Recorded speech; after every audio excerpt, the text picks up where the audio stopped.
Great. Welcome, everybody. So Aaron is joining us from Wake County, North Carolina. Thank you, Lisa. The New Frederick, Maryland Food Council. Great, yes. okay, but don't forget to add something about your network, your challenges, engaging your council, keeping them active, busy, doing good work, and your community. Any challenges you're having getting the community engaged in your work?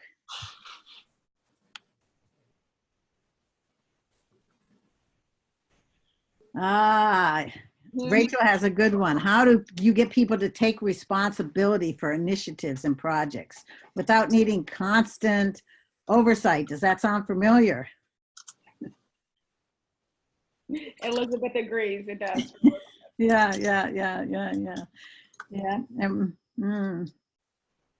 And Lisa, yes, it resonates.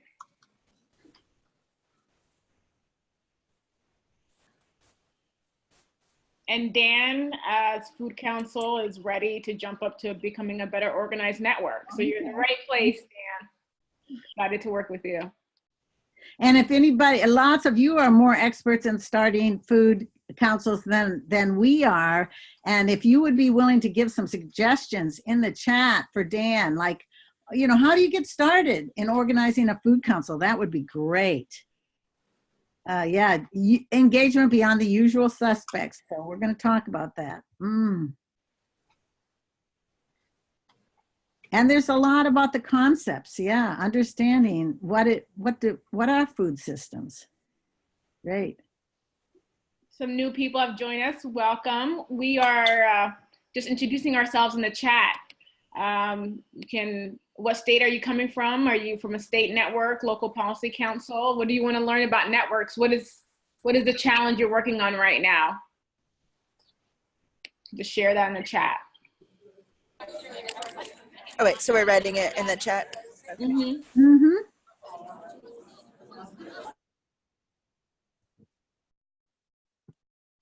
Audrey is working to create a council right now.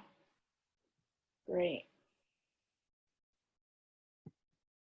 Okay, so and if anybody, Dan's trying to start a council. So if you have advice for him, put it in the chat. And if you'd be willing to talk to him, you could even put in an email and you could get together and virtually and talk. Okay, maybe we should get started. It's 4 after. I know we're expecting a bunch more people, but we might want to just get started.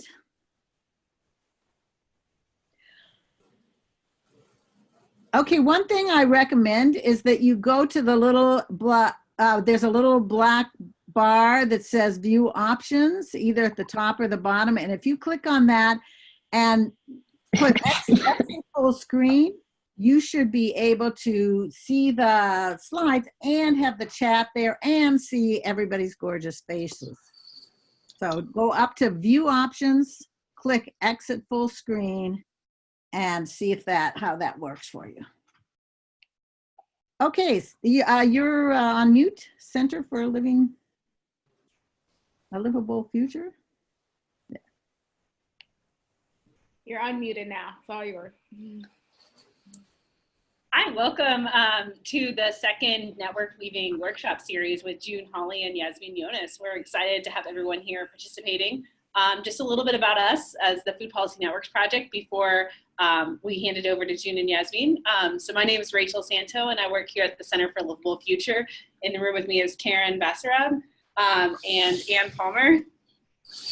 And the Food Policy Networks Project is a project of the Center for a Livable Future.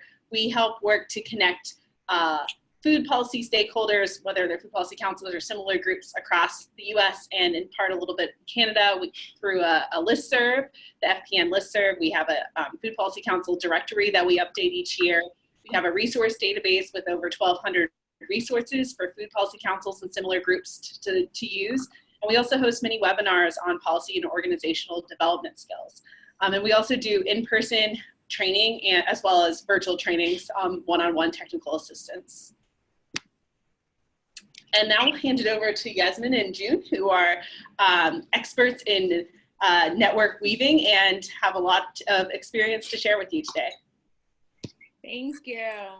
Hi, everyone. I hope you're having a great day. I'm Yasmin, and June is our great facilitator and host here today. So today we're going to be talking about structure, governance, and decision-making in networks. So some of you guys have been introducing yourself in the chat. If you're new, please. Yasmin, I think you have the wrong slides.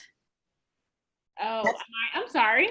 That's our last time. We're on engaging. I'm sorry, guys. I'm reading the wrong slides. We did that, and that was a great webinar. We're doing engaging your council and community in action. I'm sorry. That's so funny. So we're going to be talking about engaging your council and community in action. Some of you guys actually were talking about how to do that, how to best do that in the chat today as you introduce yourself. And please go ahead and introduce yourself if you haven't. Next slide. And I'm going to put the link to the slides. Some people like to actually, look at the slides themselves instead of what's on the screen, and you might need it later for when you're in your breakout rooms. So I just put the link in there. That way you can kind of access these slides if you want to. Okay, go ahead, Yasmin. So today we're gonna do some we've done introductions. We'll be presenting on how to engage more people. How do you get your network to be excited and to be engaged throughout the process? Then we'll be going to breakout rooms. If you haven't done breakout rooms before, they're really fun, exciting. We get to go into smaller groups and really have a great conversation together and brainstorm together. We'll come back, report back, and then June will lead us on a presentation on catalyzing and supporting projects, how to do that. Then again, we'll go into breakout rooms, report back, and we'll talk about what some resources are available to help you and think about next steps for you to take this to your food councils and your networks. Next slide. No, there was one more. Oh, well, no, I think this is it. Okay, so I'm going to start, and I'm just going to talk for about 15 minutes, hopefully here.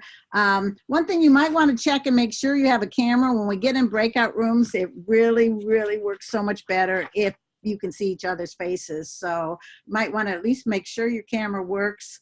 And it's fine to not have it on now, but you will need it then. Okay, so I think all of you are working on food systems, and you realize that working on local healthy food systems is very complex. There's just a lot of pieces that fit together, and trying to solve the problems. There's so many different problems that, some people don't have really good access to food. Some people don't have access to healthy food. There's a lot of problems with agriculture in some communities not being well supported. So there's lots of problems that feed into that. Next slide. And so what I think is that to solve really complex problems, you need to think of yourself not just as a network. So, you've got your network of people that come together every month or whatever and develop plans and work on things, but to also see your network, your council as embedded in this larger network of people in your community who care about food systems, who care about one or more of the different things that you're dealing with. And if you start thinking about that, if you just think about your council, you've only got 10, 15, even 20. I know some of you have pretty large food councils, but that's still a very limited amount of people to get involved in this very complex work. And so we probably each need, 100 times the amount of people that are in our council to be working on food systems if we're really going to make a difference. But the thing is, these folks only have little chunks of time.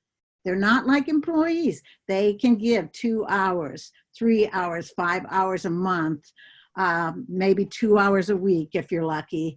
And you're going to have to figure out a way to, like, a lot of the engagement problems you're experiencing are because people have this little teeny bit of time, but we're still trying to treat them like they're almost employees and have expectations of them paying attention to what we're doing and things like that. So we're going to talk today about ways that you can mobilize those people's little bit of energy to make big things happen. So next slide.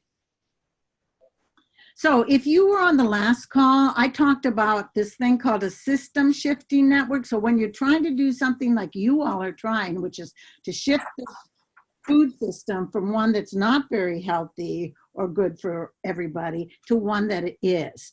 And when you're trying to do that kind of work, you need this kind of a network. So you have a core of hopefully hundreds of people, maybe even some in LA, thousands of people who are somewhat connected, and they're all interested in some aspect of food systems. And then you have a periphery of people, you know, like a graphics person. They may not care about food systems, but they want to help their community. Whatever. So those are resource people, and a lot of those gray nodes need to be each other. Like you need to have each other in the gray nodes of your network and being able to reach out and get help and support, just like we were with Dan today. He's wanting to start a council, and several of you gave him really great tips. You are in his periphery. Okay, so these networks, we call them self-organized networks because the way that work is organized is a little bit different than what you're doing now. It's much more experimental, it's more inclusive, and we're going to talk about how that works next. So if you remember, I also showed this last time, which is stages of network development. And most of you are probably in a hub and spoke network where your hub is your council, and then you maybe broadcast out, try to keep everybody in the community informed, but it's pretty much one way. And those people don't know each other. This person who lives in this part of town doesn't realize there's somebody over here that also really cares about community gardens, you know. So part of the missing piece that most networks haven't done is this self-organizing piece. And that is the magic that really helps you get a network that is really making a difference on these problems. But there's some different steps to that. And sorry about that. Okay, so next slide. So let me tell you why these are so, is that the next one? Can you go back just to make sure? Okay, it is the next one. Okay, so let's talk a little bit. Like if you want to become a networked council, in addition to being a council that is part of a network instead of just an organizational council, some of it is just nudging your existing. So like right now, maybe you develop a plan, spend a lot of time on that, but then often, as people mentioned, struggle to get people to do their part, without a lot of oversight. And in a network council, there's a couple little subtle things that you do to really generate more energy and more accountability. And one is often the people go through a system mapping process where they identify leverage points or strategic directions, places. So it's like they're trying to figure out what places, if we do a little bit of work there now, we'll kind of nudge the whole system open, crack it open, so more change can happen. Some places that are usually easier, maybe there's a new person on council, maybe there's a new story in the newspaper about hunger in your community, and you can use these opportunities to make things happen much more easily than if you planned everything out and didn't take advantage of these things that start popping up. So it's often good, lots of networks that are doing this, try to get as much of the network as possible involved in identifying these strategic leverage points. And you can go through a whole process, or you can just, as we did, just brainstorm on it and come up with some great ideas for leverage points. And they may well fit into your existing plan. But then what you try to do is you set up like working groups or circles that are working on these leverage points, and then you reach out in your community to find people who have energy Because if somebody cares passionately about something, they are more likely. They're not just doing it, oh, come on, would you volunteer to do this? No, they're saying, I care about this. I want to do something. And when you start with that kind of energy for the projects, it makes it a lot easier. So if any of you have done any of this, if you've identified leverage points, had a community involved in planning, developed working groups, let us know. Oh, and we do have some people here already letting us know. And Erin Gallagher says she's developing working groups that they call circles, and lots of, it doesn't matter the language. You have to, whatever people want to do. Next slide. So let me tell you, I love this little graphic. It's from Canada. And this is like identified sort of some leverage points. Like if you get more voices at the table, get your council to be more representative of the community. That can often be a big leverage point, because then you'll be focusing on areas that people in the community really care about. And so this was just a nice representation of sort of 5 of the Canadian leverage points or working group areas. And if there's a link there, you can see a little bit more about their process. Next slide. So let's go back. And what is self-organizing? Okay, that's when anyone or any group in the network can see something that needs to happen, find others to work with, and make something happen. Like they're taking more of the initiative. So hopefully it needs to be well connected with what's ever going on. And so we're going to talk a bunch about communication systems, because it will be just scattered little projects unless you had these leverage points and really good communication, so people could connect and get the synergies between different projects. So next slide. Okay, so we have kind of lost the way as far as self-organizing because of our workplaces are organized as hierarchies. But the rest of the nature out there organizes through self-organizing. For example, every continent has termite castles, and they're these fabulous, very complex structures that often go 30 or 50 feet down into the ground. And they are great air conditioning systems, and they hold all the food and eggs of the termites. And next slide. They have no boss. But the termites are constantly initiating. They don't have meetings, but they have these pheromones, and they're saying to others, hey, come here, come on and help me. And say, oh, this isn't working anymore. Let's go off and do something else. So they're able to do that through these pheromones. And they're always noticing opportunities. Oh, this is a nice soft place. Let's go in here more. And they don't do evaluation, but they notice what works and they do more of it. So, if termites can do it, so can we. So, and in fact, we are. Next slide. Yeah, you never thought about are we smarter than termites? Okay, so you already are self-organizing. Next slide. For example, barn raisings. People just get together at somebody's place, and in one day they have a barn raising, and everybody kind of figures out who's going to do what just on the spot. Next one. And covered dish or potluck dinners. People just bring stuff together, and somehow it usually works out. Sometimes, unfortunately, there's way too many desserts, which is such a tragedy. Next one. But like the real example is when crises happen, then you can see how sophisticated self-organizing can be. Like this is from Occupy Sandy, which when the Sandy hurricane quite a number of years ago destroyed large parts of New York City. Donations flowed in to churches, and you can see just like such a mess.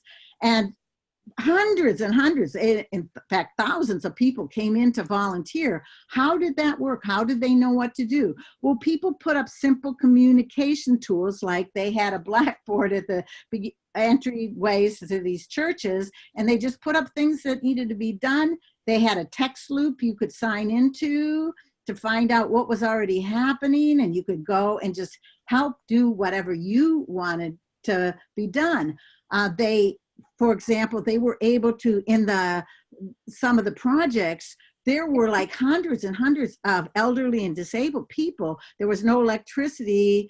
Their diabetes medicine has to be refrigerated. They had no food or water.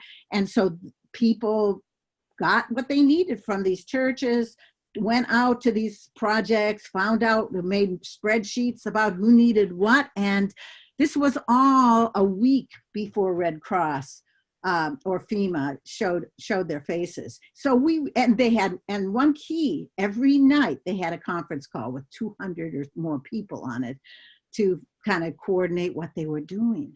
And so that's why it was so fabulously successful. Next. So if you know of something that's been sort of self-organized, people come together and they do something, just share it with us in the chat. And so, okay, yeah, and maybe we're not going to talk about evaluation, but if that's something you're interested in, maybe we can talk about that in the next time. But please share in the chat what any projects you know of that were self-organized in that manner that you've been a part of or you've heard of. Yeah, we had a little green line in there. I was like, that's an interesting graphic addition. Okay, next. So let's get some, okay, there's some people and they're sharing some of their self-organized projects. And I think the more you think about this, you'll realize you are doing some of this. And some of what you're doing is pretty much like this and could just be nudged in that direction. But next slide. I mean, like here's the difference, and it's kind of subtle, and you can shift your committees or teams into these self-organized projects. I mean, teams tend to be function-based and long-term, like you try to get somebody in your council to be on outreach or finance or whatever. And in this case, what you're trying to do is you're trying to, take those leverage points and use them as a way to propel and catalyze different action projects. But these projects usually are not really long-term, especially at first. They are much more experimental, and you're trying to figure out this complex problem of food systems. You don't know the answer, so you're not planning too much. You're planning, okay, we're gonna set up some experiments to find out more about what is gonna end hunger in our county. And people are learning to work as peers. There's no bosses in here. And unless you really understand how to work around that, you can end up with trying too much oversight on your part. And it's all about learning. It's all about doing something and then learning and taking a better next step. But you do have to let the rest of the network know what you're doing. And so, I worked on one network that Yasmin works with too, and they had a project where they one of their leverage points was, we believe if we help girls of color work on empowering projects in their communities, that's going to help end violence, and especially end violence against women and girls. And so they had a small pool of money. We'll talk about this more later. And they gave out grants to about 5 or 6 different projects. And those projects were a chance for everybody to learn about how to collaborate better together and how to do this and how to build leadership skills in that area. Because if you make sure that you don't just send people out in projects, but you coach and train them and you invest up front that way, then you can have a lot more success. Next. See, why this is so powerful is that, let's say you have a couple people, you go to a high school, we're going to talk about reaching out to people and finding out what they're passionate about. So somebody goes to a high school and they find some young people who say, we really want to start having gardens and earning money from that and in our community or whatever. So you've got 4 of them meeting with 2 of you, that's 6. you really think, oh, this is a great idea. I'd love to work with this. And they go out and recruit, 10 more people. So you have a group of I'm not going to do the math, but 15 or so now. And all but 2 are new people to your network. Now, they're not going to come to your council meetings. Maybe one of them will kind of shine and rise there, and you realize they're a big picture thinker and you want them on your council. But they can be a part of your network and do the council's work, but not have to come to all the meetings. They only have that slice of time. They want to work on what they care about. And you're building new leaders constantly who know how to do a self-organized project. The more you invest in skills and systems and teaching them how to use Zoom and social media, etc. Next. So here's kind of how it works. Okay, you start with these things called twosies, which are just what you think. 2 people get together and they do something, and that helps them build a deeper relationship, a trust. And so, for example, here we have 2, these blues kind of represent big leverage areas, but you start out with twosies. So you have little groups of 2 that are going off and they're doing research on the internet. They're calling up people in other communities, and then they're coming back, developing a small pilot project, trying something out. And there's other groups that are trying small pilot projects. And then they get together, reflect, learn, and then they're ready to say, okay, we're going to take the best from all these projects and do a really large project. So it's not like self-organizing is always small stuff. It's just you start with small stuff. Next slide. And so you can think of it like there's this ladder of engagement. And so this twosies, and we'll talk a minute about closing triangles, you start with that and really find out what people care about. That's like the missing piece that we don't always think about doing, is like, hey, what are people's dreams? What are they passionate about? And help them, and we'll talk about helping them connect with other people. But then they might decide on a learning pop-up, just, hey, we want to learn more about this. Let's get together for a time and for an hour and a half, and maybe get some people from other communities on to help us learn, and then start doing small projects. Maybe you have different projects learning in a learning cluster together. Then you can start working on bigger projects. Next slide. So you may start small. And then this kind of shows that self-organizing, we've got to get back to, termites don't think about self-organizing. They're doing it all the time.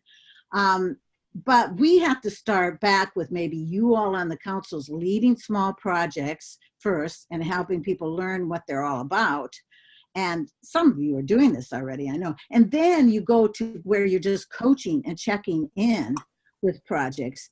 And then at some point, I never forget, I was part of ACENET, the Appalachian Center for Economic Networks, and we did a lot of projects. And then one day, somebody came and said, oh, did you know all the salsa businesses got together and they ordered a tractor trailer load of jars and saved them and got them for 1/3 the price that they normally buy them for? And I go, oh, they didn't, well, we weren't part of that. And then I realized, okay, we'd reached the tipping point where you see the council then switches its role partly to just staying in contact with all the exciting things that are happening in the community and making sure everybody knows about them and can learn from them. And that's the tipping point. And that's when you can really have thousands of projects in your community working on local food systems. Next, I think we're almost done here. So you've got, all these people and organizations that are pretty much siloed outside of your council. And the job is, how do you bring them in? So next slide, just a couple more, and then we're going to go in breakout rooms. So these twosies are so important. It's like once you realize there's some people missing, there's people out there that really care about food systems, you begin to reach out and listen. What are they really interested in? What are their skills? And then you don't stop there. Next slide. Then you do this closing triangles thing. Okay, next slide after that. Where you are introducing, you've gone out and you've talked and you've met this young person with social media skills. And you say, oh, so-and-so on our council is really interested in that too, but they don't really know that much about it. And so these two, you bring them together and you get them to talk about their ideas. And before you know it, they said, hey, why don't we get a circle on social media for our projects? And so there they are, and they start making a list of other people. And before you know it, you have a self-organized project. But it starts with the energy of two people, somewhat different, who get together and start thinking about what could happen. Next one. So think about, so what we're going to do now, Yasmin, can you tell them what we're doing here? Oh, you're on mute. Unmute. Okay, so everyone, I just put in the link in your chat so you can click on that, but we're gonna go into breakout room. So I'm gonna do the magic of Zoom and it will ask you to accept. Please go ahead and click accept. But we're gonna be going into groups of 5. You're gonna have someone, you're gonna self-organize and get someone to take notes. You're gonna introduce yourself and tell something most people don't know about you and put your email in the document. And we want you to do this so that you guys can start making these connections and having conversations outside of the breakout room. And then we want you to think about who's missing from your current council or group. You know, what type of person or communities or what skills are missing. And think about who you and your council or group may reach out to. And then how could each group be useful to food policy and programs? And so do you want to add anything else to that, June? Just, yeah, this is going to force you to think about maybe groups that, like unions or churches or hospitals that maybe aren't part of your council right now. So really be broad thinking about who in your community do you suspect cares about food. They just don't have enough energy to be part of your council, but they might be part of a project.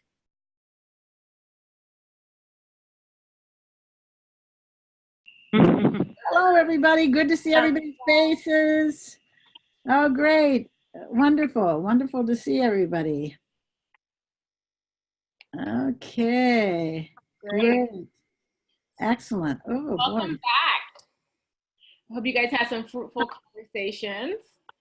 Actually, Juna, do we want to let folks, if there's anyone who actually wants to unmute yourself and report back for what happened in your group, do you want to talk about or any insights you got personally from the conversation? And the rest of you could put it in the chat, just like, what you learned, what new directions you might take, or, what you found out about who you might be reaching out to.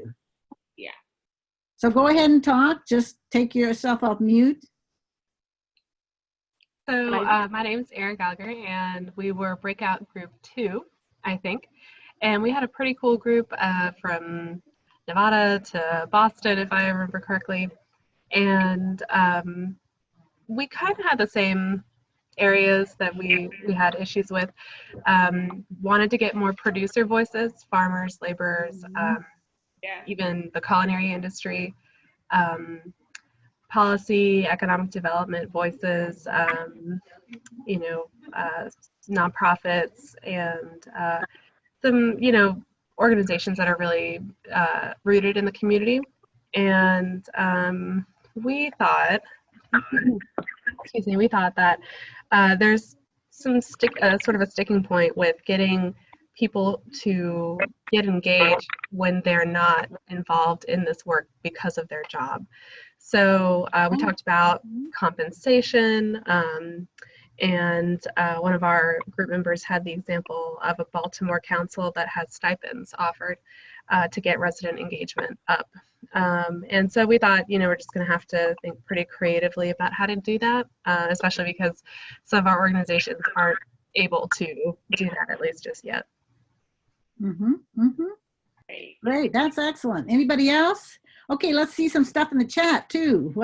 Come on, just share. Remember, sharing, learning, really key part of this whole thing.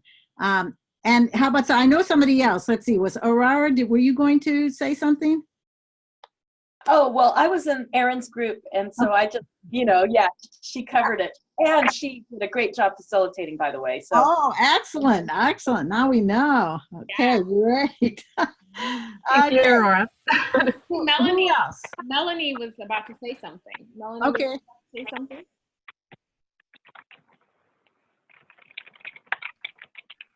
Melanie? Melanie? I think about anyone else? Someone else share what happened?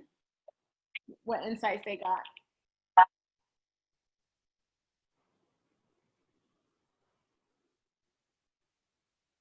Just any little thing.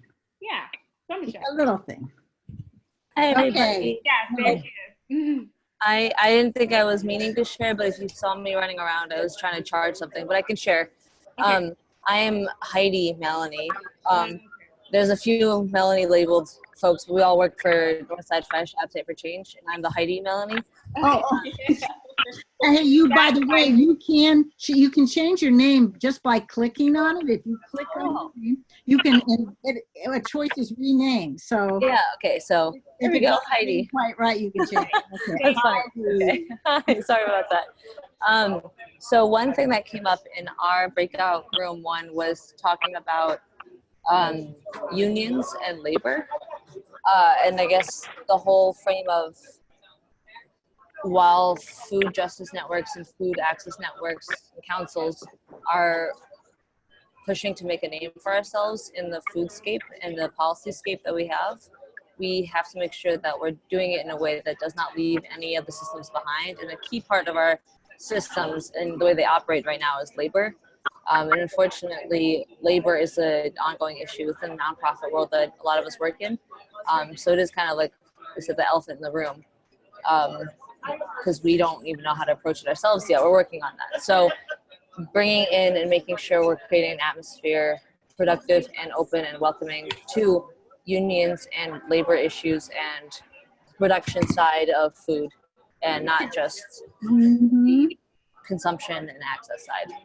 Yeah, it'd be so interesting to have a group of people from around the country talk about, well, how do you approach labor?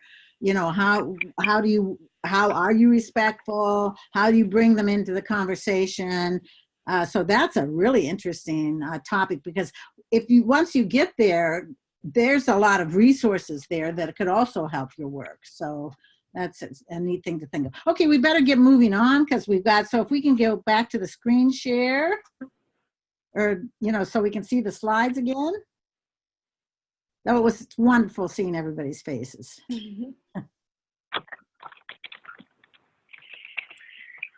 Okay, we'll get those slides.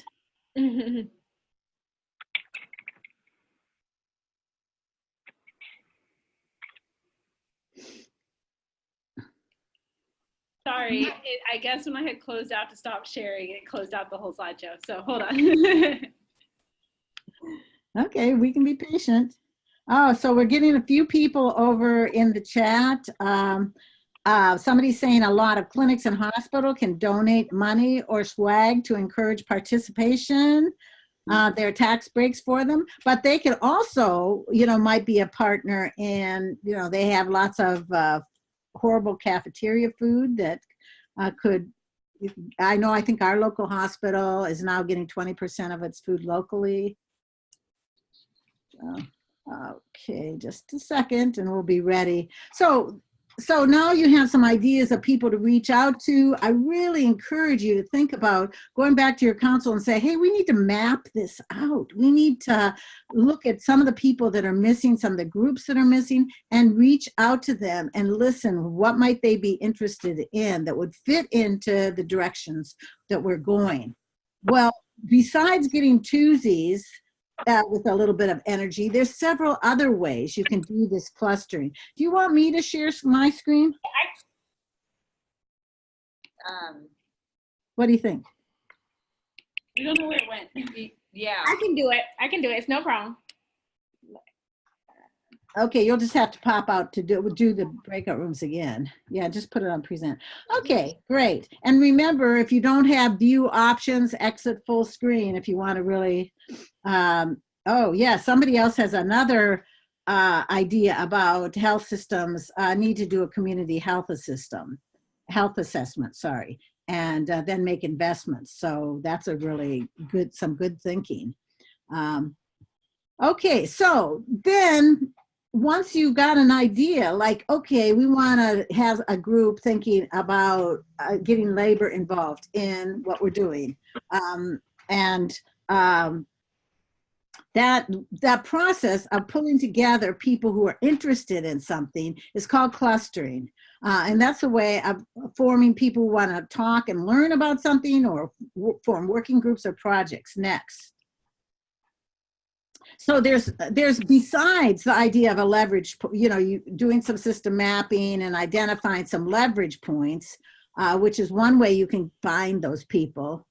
You can initiate a small project around your interests. I encourage you to just try this out, pilot it. Say, okay, I want to do an experiment where, we're working on X. I'd like to pull together a little group to come up with a one or two small experimental projects that we work on. So you can start it yourself. Next. Or the thing that I found is really fun is clustering at meetings. If you have a community-wide meeting, or even you can do this in your council. Next slide. What you do is you get Post-it notes, pass them out, say, put your name on it, and then what would you like to learn, discuss, or work on with others in the next few months? And you get them to take that and put it on a wall. Then you send everybody off for a little break, and you get a couple of volunteers who are good at kind of clustering things, and they figure out, like, they organize everybody's interests into 3 or 5 clusters, and then when they come back, you have a table with maybe a tent top on it, and everybody interested in the same thing gets together. You give them like a half an hour, 45 minutes. In the self-organizing handbook toolkit that I'm going to give you the link to, and maybe Yasmin can reach in, and no, she's busy now, so I'll find it. It's going to be on one of these slides here. Then there's steps on what that conversation can be like. And then, you have to nudge it into becoming an actual project. Next slide. Another simple thing that's been really effective for some groups is say, which of these following things, there's some hot topics out there.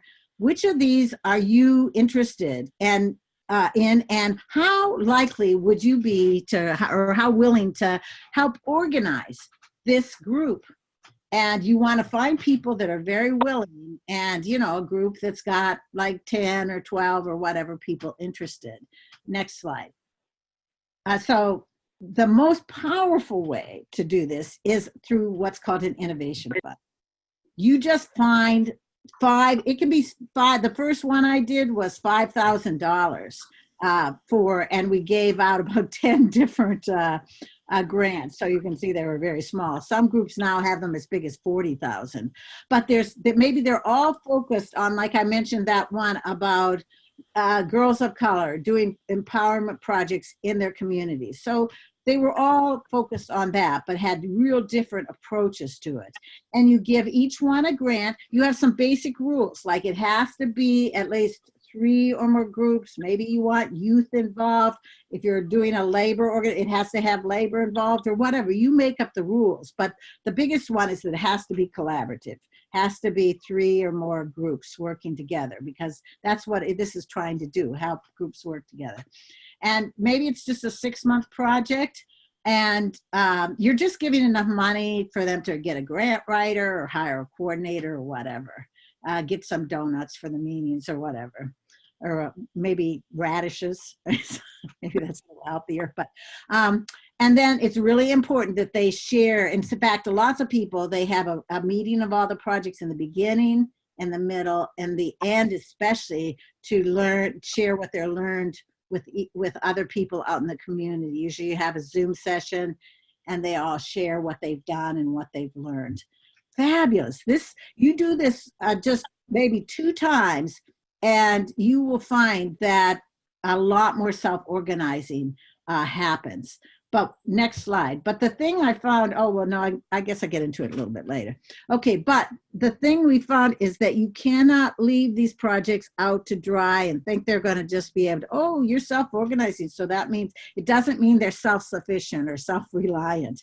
They have to learn some things before they can really be on their own. And I think that's the key thing, is to not do stuff for them, not to be the coordinator, but to help somebody be the coordinator. And that's where those stipends can be really useful, a little bit of money for a coordinator for a project, or a skilled facilitator. Those sometimes can overlap, but you need facilitation, you need coordination.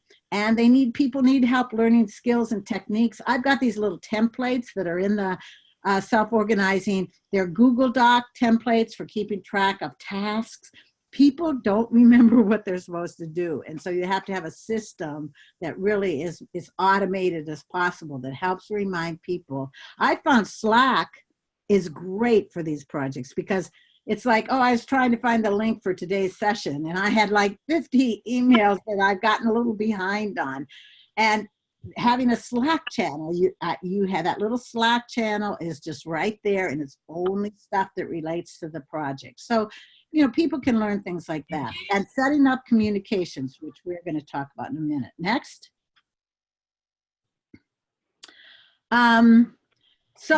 Quick question. Oh, sure, Heidi. Sorry, I forgot where the hand raise feature was on in here. Oh yeah, it's down under participants. Oh, awesome. With creating systems of organization to kind of facilitate the self-motivation and the self-organization, what are some ideas people have for those systems that are accessible to folks that have different skills on computers, with access to internet, different ways of communicating?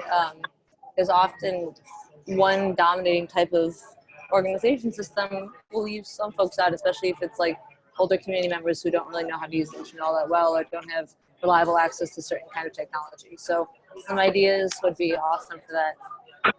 Yeah, so feel free to put them in the chat. One thing I want to say is that one community I worked in, and then we'll get, somebody seems like they have something to say, but one community I worked in, it was a woman in her 70s who fell in love with Google Docs, and she taught everybody in the network. 60 people within 3 months all knew how to use Google Docs. So I think it's like finding those champions and people who are willing to help others. Now you can do workarounds. Somebody just won't get on the computer. They have a buddy who helps make sure that they get the information or whatever. But lots of times it's just training. It's training, and somebody excited about it. Again, see, this is a self-organizing thing. This woman was insanely excited about Google Docs. She just thought it was the best thing since sliced bread. And she, went out and did this in her own time. Okay, somebody else has another, Asana, somebody else is saying. Anybody else want to talk and add something? If you do, just share it in the chat, because I think that's a really good problem that you need to think creatively about. And I'll get to when we talk about communication ecosystem, we'll go on that. Okay. The new thing. This is so new.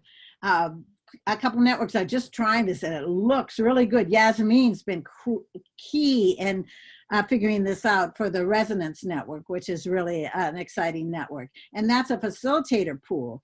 And it could be volunteers, but it might be paid people who have facilitation experience. Like, who was it that was so good? Aaron. Okay. And they get paid a small amount depending on where you live, East Coast, West Coast, versus like Athens, Ohio, where I live, where somebody would do this for $30 an hour, but most people on the coast would want more. But still, it's not a huge amount of money just to get 20 hours for 3 different groups.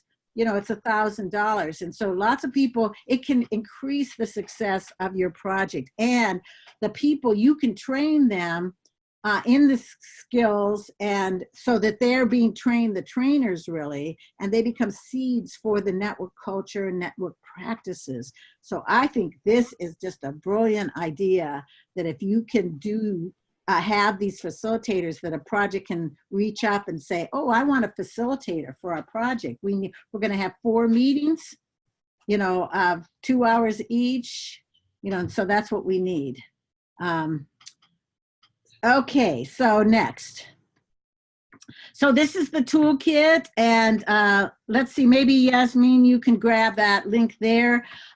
It's in the Network Weaver website that has about 20 resources, networking resources, and you can just go and get there's one that's called the full resource package, and it has all 20 of them, and you just download it and print these things out or use them any way you want. But it's just got so much more detail than we can get into today. Okay, next slide. And then okay, so the key piece that I bet most of you do not have fully in place is a communication ecosystem that slide before, that moves from people from broadcast, where you're sending out e-newsletters and stuff, to one that helps your network participants communicate with each other. And so they have to be able to share and discuss information, capture and share ideas for innovation, build relationships, work together, and then sort of track and share their progress. Now, this is also available on the Network Weaver website, next one. And what you do is you look at, next slide. Yeah, you look at your own group. So you have a group email. Can you go back one, please? There, you have a group email, but it's only for your council. Well, how about having a group email that's for 200 or 300 people? So you want to expand your email. Then you have a web page, but it doesn't have any place to discuss stuff. So you can put on a little discussion board, and then people can discuss things. You use Doodle, but people don't know how to. So you have to, again, that's a training kind of thing. You use Zoom, but people in your community don't know how to use it. Same with Google Docs. So there's a blank one of these that you can go through and say, okay, these are the 4 things we're going to do in the next couple months, and then we'll relook at it and do some of the other ones. But you've got to think about how people are going to communicate without you being in the middle, being a bottleneck. And you have to explicitly think about that. But once you do, then people will be able to, these groups will be able to have different ways that they can communicate with participants and with other people in the network. Okay, next slide. We're ready for next breakout rooms. Yeah, so we're gonna go into our second breakout rooms.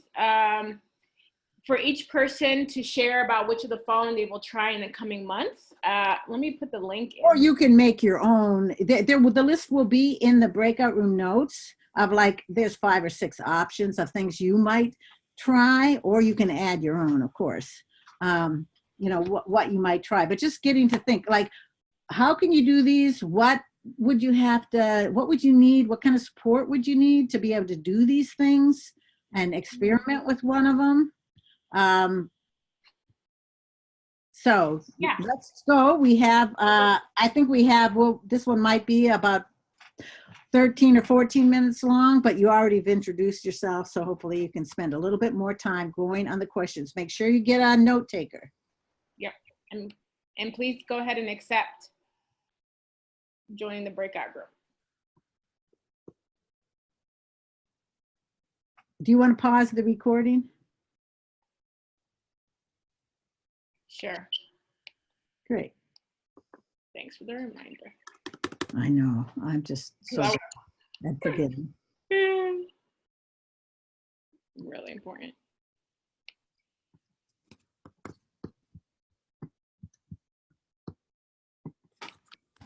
Welcome back. Do you have the survey link?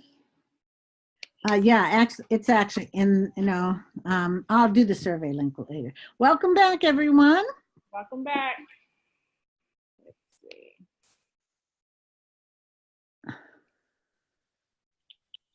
We put the self-organizing toolkit link in the chat, along with some other stuff that I accidentally put in a couple times. Too, and celebrations.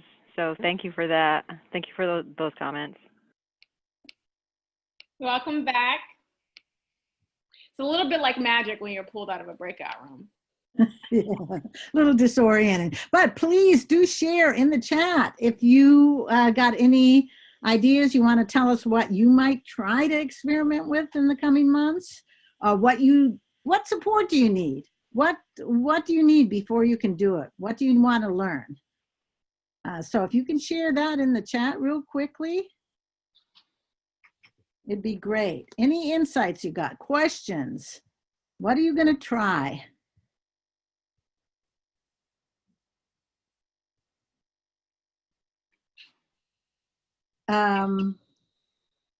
Julie, I think this meeting is starting at started at 2 Eastern. But welcome. Okay, anybody else going to share in the chat? Yes, invisible hierarchies are quite real, and you usually have to do explicit work on that. But having new leadership, and that's where facilitators, skilled facilitators, can really help make sure that self-organized groups where people act as peers, and where you take time to deal with dismantling hierarchies and even racism in your groups. Okay, anybody else? What? Oh, also, this innovation fund, if you're interested, just let me know, and I will try to get doing a whole bunch of organizing all the different places that have had innovation funds, and they're willing to share their process with you. There's some excellent short videos on it, and we'll be sending out some of these supplemental information in the next month. Okay. Okay, if your council isn't ready, go out, Aaron, and raise the money and say, are you going to turn this down? So that's something to think about. Okay, let's keep moving on here. We have a bunch of resources. I did put let's see, did it work? Okay, if you go back up at 322, I put e-newsletter. There's a link right there. It takes you right to the sign up for the Network Weaver e-newsletter. Comes out every 2 weeks. There's free resources, new free resources every week, and lots of neat blog posts from lots of different people who care about networks. And just to point out, if you want to get the chat before we leave today, I mean, the center is going to send out the links in the chat and the video and the PowerPoint. But if you want to, go down to where it says more and click, and it says save chat, and you'll be able to, it'll save it right to your desktop, so you can have all these links right away. So there's also a Network Weaving Facebook group, and I really encourage you to get on there and ask questions. There's about 1,800 people on that, and lots of people with lots of experience in networks. Okay, Rachel, you want to talk about questions? Sure. If anyone has any questions to follow up from this presentation or even the last presentation for June or Yasmin, you can email me at rsanto1@jhu.edu. I also put that in the chat box, and then we can compile those questions, send them to June and Yasmin, and they can answer them, and then we'll return them out to everyone who registered for the webinar or workshop. Yeah, because lots of times you wake up in the middle of the night, what was that crazy lady saying? Now I have all these questions. So just write them down, send them in, and I will try to take, like, lots of you have had good questions that deserve even a little bit more detailed answer. And I'll be glad to do that with you. So, yeah, the talk that happens in cluster to foster action. And that's where I think things like innovation funds and that facilitator pool really help people move to action a lot easier. Remember, both of those things help the the fact that people have little time because they can hire a coordinator or hire a facilitator and actually move to action.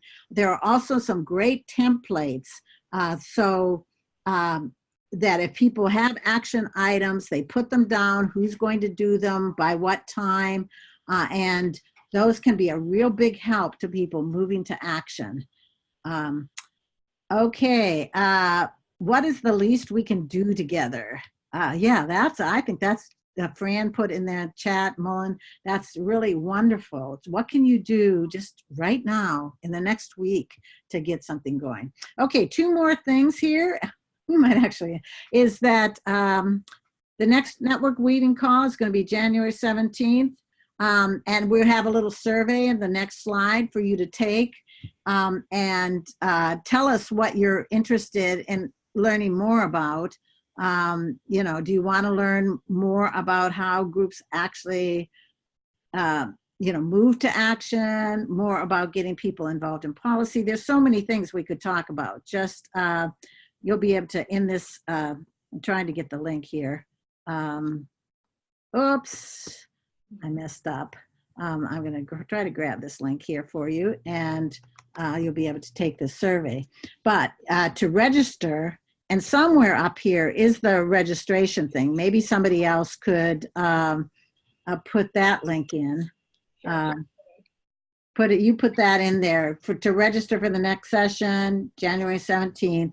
And then I'm going to put in the chat a short survey that I hope you will take, and just to help us find out, you know, are you going to be ready to go and try something out? And what would you like to learn more about in the next session? And if you think more about that, you can send an email to Rachel, you know, in the next couple of weeks, and telling her, what would you like to learn more about networks? I'll just share it. We got it. So we've got the survey is right there. So you go ahead and take that. And meanwhile, while we're waiting for people take that, if you have a question that you want us to talk just a little bit more about, we still have 3 minutes left. You just unmute yourself if you have a question.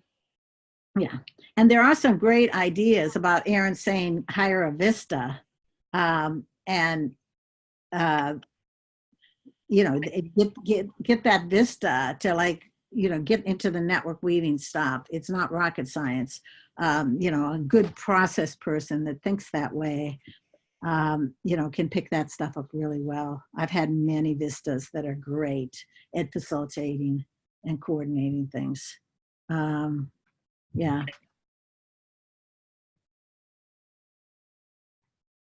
Any questions? I do want you to fill out the survey, and I hate to try to make you multitask. I think it's fascinating. The person talking about millennials are unplugging. Do you want to tell us a little bit more about that? Oh, that's me. Yes. Yeah, I found it very interesting, but we've had such a challenge meeting, you know, connecting with millennials until recently. And I've been connecting with more and more of them. And yes, it's almost like a backlash. They, you know, and I'll ask them, well, how did you hear about what we're doing? And it's usually because they stumbled across us at an activity somewhere, or they heard about it through either their phone tree or their social circle. And they're definitely, you know, really interested in face-to-face, which is also what makes them really a rich pool for tasks and actions. But the challenge is how to communicate with them. Susan, where are you located? Lehigh Valley, Pennsylvania. Really? Yeah. Oh, this is so fascinating. Anybody else experiencing that? Oh, somebody asked me about a phone tree. What's a phone tree? Phone tree is, you know, it's a, you know, one person makes a call, then another person makes a call, or they make 2 or 3 calls. That's a phone tree. Yeah, so sometimes you have a chart and it Right. says, okay, this person's going to call these 2 people, then these 2 people are going to call these 3 people, and so on and so forth. And yeah, you can contact everybody pretty quickly and just leave messages and stuff. It doesn't have to be a big conversation. Yeah. Great. Any Any more thoughts or comments before we take off for today?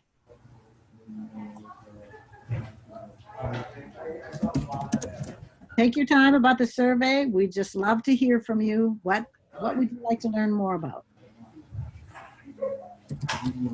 What support do you need for self-organizing to happen?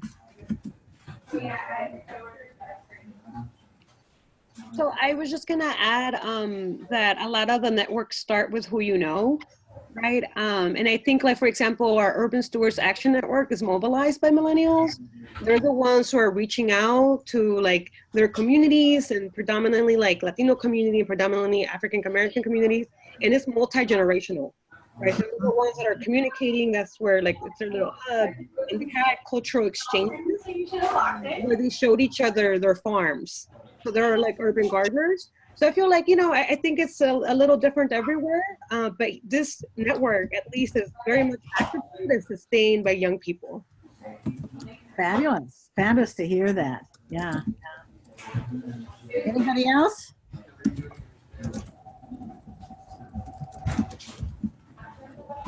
Hearing about millennials. Okay, well, we'll stay on here until everybody leaves and gets their surveys done. And hope you have a wonderful weekend. I'm just looking already ahead to the week. I'm starting mine tomorrow.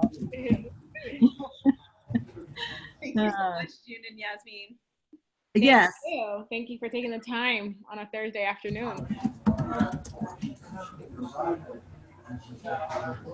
And please do go to the Network Weaver page because there's so many free resources for you to use there. And if you have a blog post you want to write, some of you want to write about Susan, you want to write about millennial networks, that'd be great. You can just send me an email. My email somewhere. Here's Holley@gmail. Or who is the other person talking about? Was that you, Brenda? Yep. Okay, yeah. So I'd love to hear about the networks that are operating in your community. Will do. And especially millennial, that would be a fabulous part of it. Definitely. Thank you. Thank you. Don't forget you can get the chat right now by clicking on more. And meanwhile, we'll be downloading and sending it the recording and the PowerPoint and the video your way sometime shortly.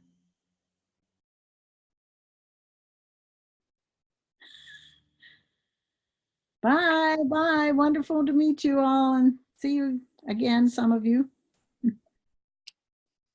Good luck. You're so important. Really, the world is counting on you. It's true.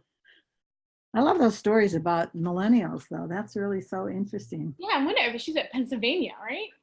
Yeah, Lehigh Valley. Interesting. That's like an old industrial area. I would love to unplug. I know. I mean, but my whole life revolves around.